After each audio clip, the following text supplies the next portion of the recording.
All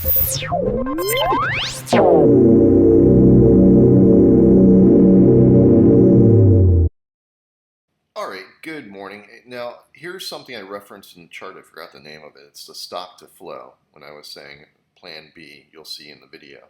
But if we look at the median line here, that goes around 500K. So you'll see the max target that I have in my charts.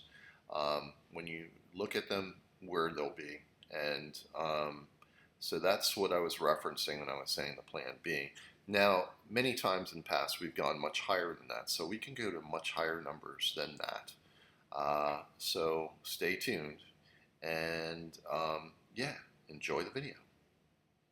All right, here we are with Bitcoin, and as you can see, I got the longer range chart here, so you can get an idea of what I'm doing. I just bought 20% the other day. And here, let's go and zoom in on it. So you can see on a closer view. Let's go to 45 minutes. There you go. And as you can see right here, when it went to this number at 65,800, just under the 65,900, let's say. Where we're not far from right now, and this is where I'm expecting. I've switched to the time, and anywhere from around, let's say, around the 30th to 1st of every new month, I will be buying equal amounts. I've allocated the money, everything is put, and I'm basically going for it in the next few months because I'm not expecting with this volume to get too big of a pullback. If we do, I have one of the buys on, I'll just add as a pullback amount, and I'll do it ahead of time. The other two I'll do based on time alone. So one of them I can either do by November, one of them I'll do for September, and one for October, right? So I've got it squared away, and one of them I can make variable, and one of the buys, if we do get a pullback, I'll use just as buying a pullback. So I might do the buys ahead of November, but there's one for September and one for October, and if we do get prices and start going up, then I'll buy into the up move. So I've got my plan already set. And from what I've been seeing is the volume dries up on the downside. And there's bigger blocks being bought every time.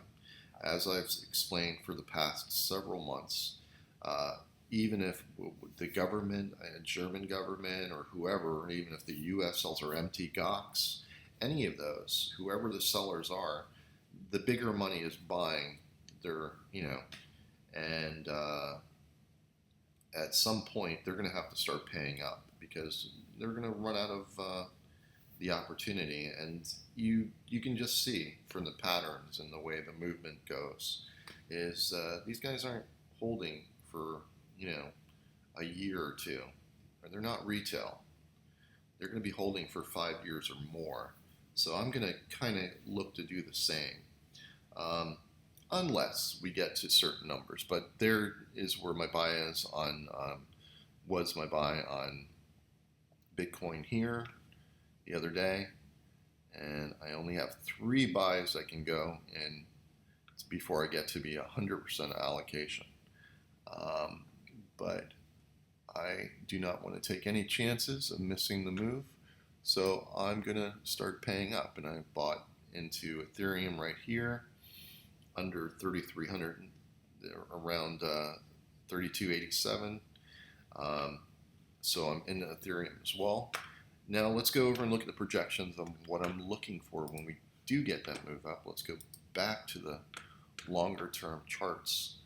I'm going to be looking, and here we are, to break out of this whole area here, this whole mess, and take out the mid to upper 48K was that it? Yeah, I think it's around 48K. To take these numbers out, just like with Bitcoin, taking out the low 70K area. And where do we go from there? Minimum target is right around the 10K. And you know I've said this before, so if we calculate what that is on a percentage basis, that's a pretty good move, sizable, and even higher numbers than that. I think we can get up to the 20K level, 21K, right around there. This is a similar chart and movement. Everything, it matches Bitcoin almost exact in the movement and geometry, and also in the similar, not exactly the same, but very similar in the volume dynamics, which are very important. Volume dynamics are extremely important. If they match, that means the likelihood of like price movement would occur. And that's why you've got your 10K here, and then all the way up to that around the 21K. So you know what I'm looking for on Ethereum, and I've got nothing to do on a percentage basis. This is maybe a little bit better than Bitcoin. That's why I started adding more, but I went back to being more equalized because there's no need to get crazy. Bitcoin is number one, and I have to keep that in mind. All right, so now let's go to Bitcoin. Let's see, after we get the flag breakout, hopefully we'll get one more move back down to right around here. But I wouldn't hold my breath for it. If we do get the move down to 58, I will just buy into the selling and eliminate the last time to buy at November and do it early, basically. So I have the variability of that. And what numbers am I looking for here? Well, you know what I was looking for Ethereum. What am I looking for Bitcoin now? Here you go. So I got numbers that go all the way up to here, 240K, and numbers that go all the way up to close to 500K up to here. Now this kind of matches the 500K number is an equalized amount of what Plan B is Plan B, whatever he calls that. I forgot the name of it, but his charting and so forth of where he projects price to be because of the equalized nature of it in the past. And it makes sense. Around 500K could be the extreme high event. It could go even higher. Like I said, it could go up to the 700K realm and really go crazy, and then, but that would likely drop back down to here and under. And I don't think we're going to get the kind of pullbacks that we've had in the past, because this is no longer a retail game. This is now an institutional game. And the institutions will buy and hold, like I said, 5 to 10 years. 5 to 10 years. They're just going to be buying and holding. They don't have nothing to do. They are going to lock it up, and they're going to be buying the whole time through. So the charts are going to likely change. They're going to become more stabilized. They're not going to get the price big moves up and then big moves down. That's not likely. I think it'll be truncated. It'll probably be 1/4 of the price movement that we've had in the past, which would still be a lot, but it won't be nothing like the crazy moves that we had. And they're going to be biased upward.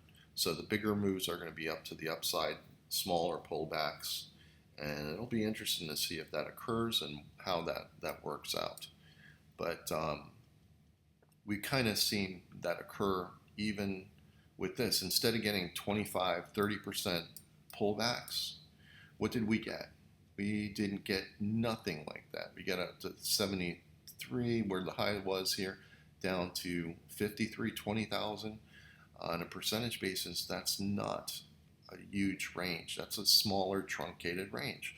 So that's once again showing us that this truncated down moves are occurring, and the bigger up moves that we had are showing up on a time basis. In the period of time the price goes up versus down, it's much more biased to the upside, and that's showing up in the volume.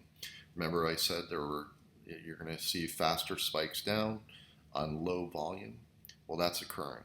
Bigger blocks are being bought in chunks, and the German government, whoever, MT Gox, whoever these last sellers are, once they're gone out of the picture, and that'll be by October, right? And yeah, then it's going to get very interesting to the upside. And minimum target, here it is for me right there. Nothing to do. I don't even think I want that. I think I'm going to get greedy and look for much higher numbers going out to next year. So it should be an interesting time, and I've got everything set. So the next few months, I'm going to be 100% in and getting very bullish for targets that are much higher than where we are now. Anyway, hope you enjoyed the video, and I'll see you guys in the next one.